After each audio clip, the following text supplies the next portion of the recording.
Shalom, selamat malam Bapak Ibu, Saudara-saudari yang kekasih di dalam Tuhan. Kembali berjumpa dalam program Sabda dan Doa Malam Jemaat Karambe 5 Juni 2024. Mari kita memberikan waktu kita sejenak untuk memuji dan memuliakan nama Tuhan. Mari Bapak Ibu, Saudara-saudari yang kekasih di dalam Tuhan, kita mengangkat satu pujian, Tuhan mengutus kita ke dalam dunia.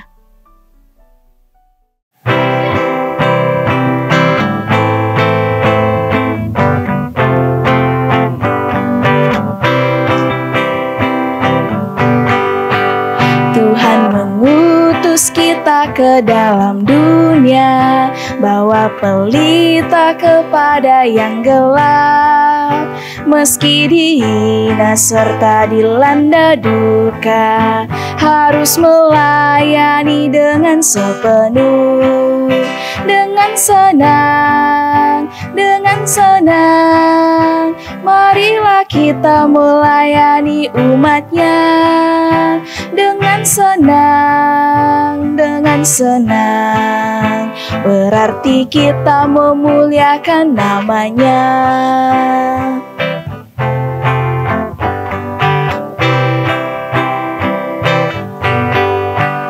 Tuhan mengutus kita ke dalam dunia, bagi yang sakit dan tubuhnya lemah.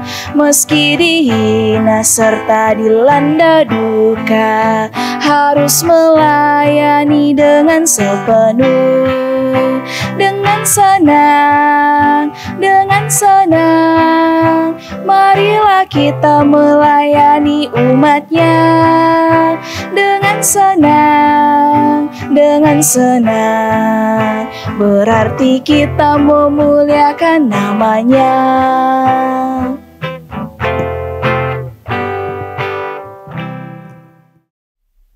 Bapak Ibu, Saudara-saudari yang kekasih di dalam Tuhan, kita akan membaca dan merenungkan akan firman kebenaran Tuhan. Namun sebelumnya, mari kita meminta kekuatan di dalam doa. Kita berdoa. Ya Tuhan, Allah Bapa kami di dalam kerajaan surga, di malam hari ini Tuhan, kami datang tunduk di hadapan-Mu, bersyukur atas waktu yang Tuhan telah berikan kepada kami, di mana sepanjang hari ini Tuhan, Engkau telah menyertai kami di dalam melakukan segala kegiatan kami. Dan pada malam hari ini Tuhan, kami akan disegarkan kembali akan firman kebenaran-Mu. Kiranya firman-Mu yang akan kami baca, bahkan kami renungkan bersama-sama, itu menjadi bagian di dalam kehidupan kami, sehingga kami boleh lakukan di dalam langkah kehidupan kami. Bersabdalah kepada kami ya Tuhan, karena kami semua telah siap. Di dalam dan demi Kristus Yesus kami berdoa. Amin. Bapak Ibu, Saudara-saudari yang kekasih di dalam Tuhan, mari kita mempersiapkan firman yang akan kita baca dan renungkan bersama, yang terambil dari kitab Kisah Para Rasul pasal 8 ayatnya yang ke-26 hingga ayatnya yang ke-40. Kisah Para Rasul pasal 8 ayat 26 hingga ayatnya yang ke-40. Mari kita memperhatikan Alkitab kita dan kita mengikuti firman Tuhan. Sida-sida dari tanah Etiopia. Kemudian berkatalah seorang malaikat Tuhan kepada Filipus, katanya, "Bangunlah dan berangkatlah ke sebelah selatan, menurut jalan yang turun dari Yerusalem ke Gaza. Jalan itu yang sunyi." Lalu berangkatlah Filipus, adalah seorang Etiopia, seorang sida-sida, pembesar dan kepala perbendaharaan Sri Kandake, Ratu Negeri Etiopia, yang pergi ke Yerusalem untuk beribadah. Sekarang orang itu sedang dalam perjalanan pulang dan duduk dalam keretanya sambil membaca kitab Nabi Yesaya. Lalu kata Roh kepada Filipus, "Pergilah ke situ dan dekatilah kereta itu." Filipus segera ke situ dan mendengar sida-sida itu sedang membaca kitab Nabi Yesaya. Kata Filipus, "Mengertikah Tuan apa yang Tuan baca itu?" Jawabnya, "Bagaimanakah aku dapat mengerti kalau tidak ada yang membimbing aku?" Lalu ia meminta Filipus naik dan duduk di sampingnya. Nas yang dibacanya itu berbunyi seperti berikut. Seperti seekor domba ia dibawa ke pembantaian, dan seperti anak domba yang keluh di depan orang yang menggunting bulunya, demikianlah ia tidak membuka mulutnya. Dalam kehinaannya berlangsunglah hukumannya. Siapakah yang akan menceritakan asal-usulnya? Sebab nyawanya diambil dari bumi. Maka kata sida-sida itu kepada Filipus, "Aku bertanya kepadamu, tentang siapakah Nabi berkata demikian? Tentang dirinya sendiri atau tentang orang lain?" Maka mulailah Filipus berbicara dan bertolak dari nas itu. Ia memberitakan Injil Yesus kepadanya. Mereka melanjutkan perjalanan mereka dan tiba di suatu tempat yang ada air.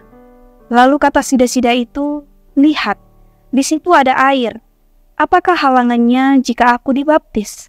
Sahut Filipus, "Jika Tuhan percaya dengan segenap hati, boleh." Jawabnya, "Aku percaya bahwa Yesus Kristus adalah anak Allah." Lalu orang Etiopia itu menyuruh menghentikan kereta itu, dan keduanya turun ke dalam air, baik Filipus maupun sida-sida itu, dan Filipus membaptis dia. Dan setelah mereka keluar dari air, Roh Tuhan tiba-tiba melarikan Filipus, dan sida-sida itu tidak melihatnya lagi. Ia meneruskan perjalanannya dengan sukacita, tetapi ternyata Filipus ada di Asdod. Ia berjalan melalui daerah itu dan memberitakan Injil di semua kota sampai ia tiba di Kaisarea. Amin firman Tuhan. Bapak, Ibu, saudara-saudari yang kekasih di dalam Tuhan, pembacaan kita yang boleh kita baca pada malam hari ini diberi satu tema, 3 prinsip penginjilan. 3 prinsip penginjilan. Bapak, Ibu, saudara-saudari yang kekasih di dalam Tuhan, tahukah kita tentang satu tumbuhan yang menjalar, yaitu markisa atau sejenis yang lain, yang ketika dibabat atau dipotong akan membuat tumbuhan itu semakin menjalar, bahkan sampai tumbuh dengan lebat. Bahkan bisa saja membuat tumbuhan itu menghasilkan buah yang banyak. Nah, Bapak Ibu yang sama dikasihi Tuhan, seperti halnya dengan memberitakan Injil. Mungkin karena kita tidak percaya diri, karena kita tidak tahu apa yang harus kita katakan, memulainya dari mana, atau bahkan kita takut akan ditolak oleh orang-orang di sekitar kita. Itulah yang kadangkala membuat kita berhenti untuk bersaksi. Begitu juga dengan Injil yang telah tersebar di daerah kita pada saat ini, bahkan kita nikmati sampai hari ini. Tentu banyak tantangan dalam perjalanan pekabaran Injil tersebut, yang seperti tumbuhan markisa yang menjalar ketika dibabat, tidak akan mati, tetapi bertumbuh dengan lebat. Namun demikian juga memberi dampak yang baik bagi tumbuhan tersebut. Demikian juga dengan Injil Yesus Kristus, di mana ketika Injil itu semakin menyebar di dunia, meski kita tahu bahwa di dalamnya itu banyak rintangannya, bahkan rintangan yang bersangkutan dengan nyawa pun tidak akan menjadi penghalang bagi kita yang mau dan rindu untuk memberitakan Injil kebenaran Tuhan Yesus. Bapak Ibu yang sama dikasihi Tuhan, dari pembacaan kita pada malam hari ini dijelaskan bahwa Filipus itu adalah seorang penginjil yang hebat, yang telah mempertobatkan kota Samaria. Akan tetapi Allah tidak selalu memakai Filipus untuk pekerjaan yang besar. Allah juga membuat Filipus untuk pekerjaan yang kecil, yakni diutus ke jalan yang sunyi untuk bertemu dengan seorang sida-sida di Etiopia. Nah, dari pembacaan kita juga pada malam hari ini, kita dapat mempelajari bahwa ada 3 yang perlu menjadi pedoman di dalam kehidupan kita. Yang pertama, Filipus siap diutus kemana saja. Di sini kita melihat bahwa Filipus baru saja diutus ke Samaria dan mempertobatkan semua orang-orang yang ada di kota Samaria. Akan tetapi setelah pekerjaannya selesai, Allah langsung menyuruhnya untuk menginjili seorang sida-sida dari Ethiopia. Dan tidak lama setelah itu, setelah sida-sida tersebut percaya dan dibaptis dan telah menerima Yesus Kristus, Allah langsung menuntunnya ke kota yang lain, yakni Asdod, untuk memberitakan Injil. Itu sangat jelas di dalam pembacaan kita. Kemudian yang kedua, Allah lah yang menuntun pemberitaan Injil. Mengapa kita melihat Filipus? Filipus hanyalah alat Tuhan. Oleh karena itu, keberhasilan penginjilan itu semata-mata tergantung pada kehendak Allah. Bahkan di dalam perikop ini juga, sida-sida yang bertobat dan dibaptis seolah-olah memang sudah disediakan Allah agar orang ini diinjili dan dibaptis oleh Filipus. Kemudian Filipus setelah membaptis orang itu, Filipus pergi ke Asdod juga. Itu semata-mata dan murni karena Allah yang membawanya ke sana. Bukan karena kehebatan yang dimiliki oleh Filipus, tetapi murni karena Allah yang membawanya ke sana. Kemudian yang ketiga, tidak ada jiwa yang lebih tinggi prioritasnya dalam pekabaran Injil. Nah, Bapak Ibu, saudara-saudari yang kekasih di dalam Tuhan, Filipus mungkin saja dianggap sebagai penginjil yang hebat karena telah berhasil mempertobatkan kota Samaria. Akan tetapi, setelah itu dia diutus untuk melayani hanya satu orang, yaitu sida-sida dari Ethiopia. Artinya dalam pelayanan pekabaran Injil, satu orang pun berharga untuk kita pertobatkan. Oleh karena itu, semua jiwa sama-sama berharga di hadapan Allah. Jadi jangan kita mengatakan harus banyak domba yang harus kita dapatkan, tetapi satu jiwa itu berharga. Dan dikatakan di dalam pembacaan kita, seperti yang boleh dilakukan oleh Filipus, dalam pelayanan pekabaran Injil, satu orang pun berharga, karena semua jiwa sama-sama berharga di hadapan Allah.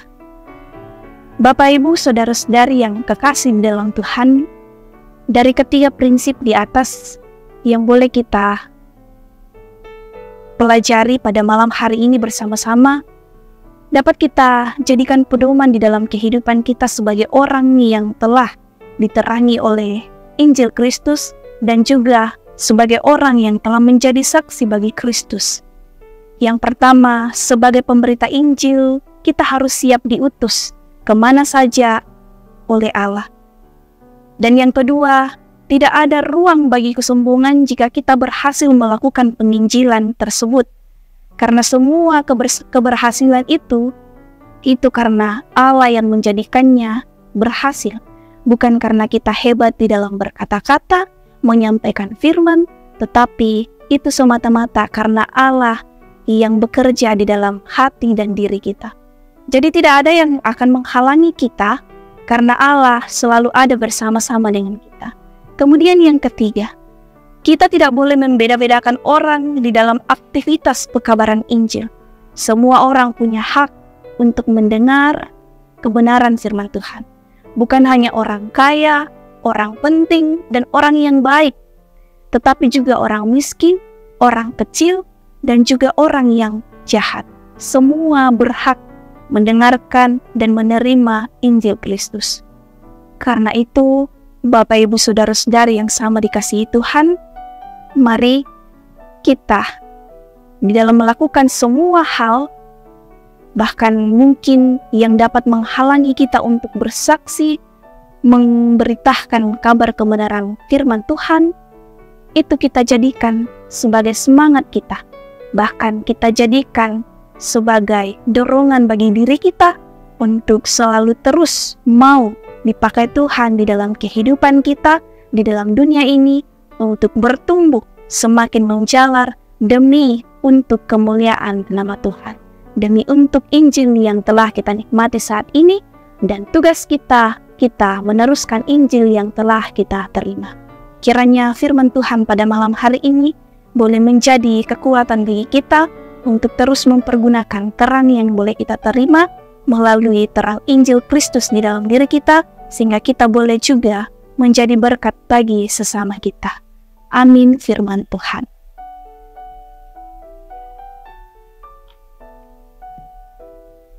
Bapak, Ibu, Saudara-saudari yang sama dikasihi Tuhan, mari kita mengamini firman yang boleh kita baca, bahkan telah kita renungkan pada malam hari ini dengan meresponnya dengan menyanyi, "Mari kabarkan Injil ke seluruh dunia."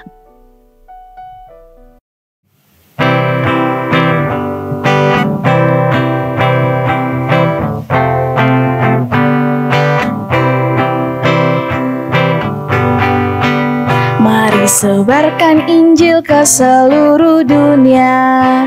Mari kabarkan nama Yesus Maha Mulia. Besar kasih-Nya bagiku dan bagi kita semua. Dia mati bagi umat manusia. Mari sebarkan, hai mari wartakan.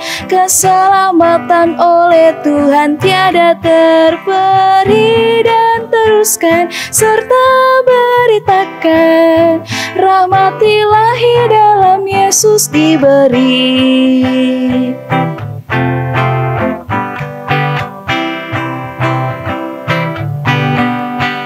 Bukalah hatimu, mari terima Dia. Buanglah congkakmu dan tetaplah percaya. Dekaplah Yesus Tuhanmu agar hidupmu berseri. Segala puji bagi Tuhan diberi. Mari sebarkan, hai mari wartakan. Keselamatan oleh Tuhan tiada terperi, dan teruskan serta beritakan, rahmat ilahi dalam Yesus diberi.